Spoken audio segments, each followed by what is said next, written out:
Okay, I just want to clarify something that I said in a previous video called Lauren Boebert's Apology. I made the comment that Lauren Boebert was smart. And I had a whole lot of people comment to me saying, man, how can you possibly say that? She's one of the dumbest people in Congress. She's one of the dumbest people around. How could you ever say that she was smart? I just want to clarify and give a little context here as to what I meant. I am in no way suggesting that Lauren Boebert is intelligent. I am no way suggesting that she's highly educated. What I was saying is that she is smart enough to work her crowd, no pun intended. She's smart enough to play to her audience and give them the talking points they want. And the people around her are smart enough to give her those talking points for her to say them in front of her crowd. I in no way ever thought for 1 second that she's Barack Obama level intelligent. In no world. She's nowhere near that. Never thought that. But let's talk a minute about her audience. Let's talk a minute about her crowd. Because we talk a whole lot about the stupidity of the politicians, but we really don't talk about the stupidity of the voters and how those voters even came to be.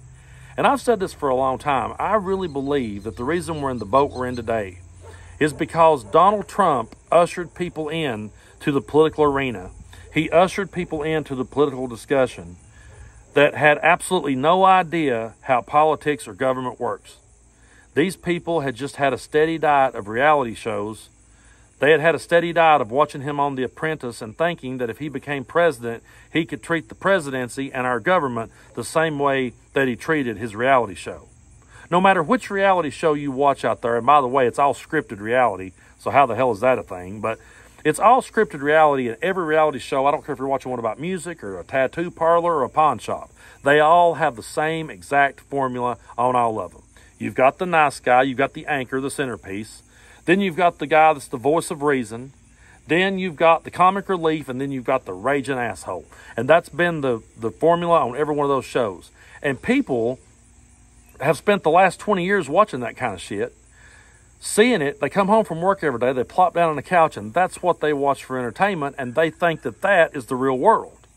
Meanwhile, the talking heads that they was listening to on the radio going back and forth to work, those people stopped talking one day about the issues at hand and stopped talking about policy. You know why? Because their side had no policy.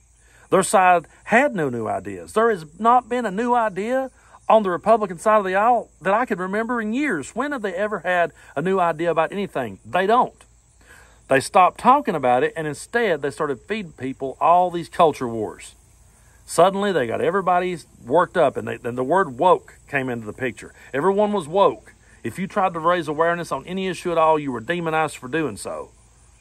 And they played to that audience.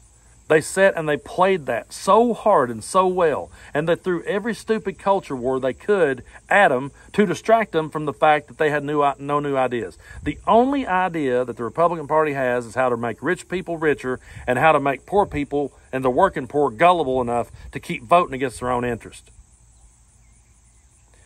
And Donald Trump, I believe he stole his act. I don't think his act is actually original. I think he sat back and he watched.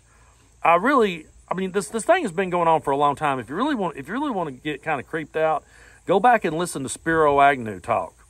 Nixon's vice president. Go listen to him. And you'll realize that, hey, this kind of rhetoric's been around a long time. It just didn't make it to the mainstream. But I go back to Sarah Palin.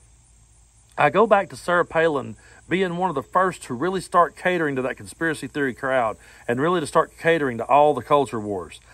She may have lit the flame. Donald Trump took the torch and he ran with it.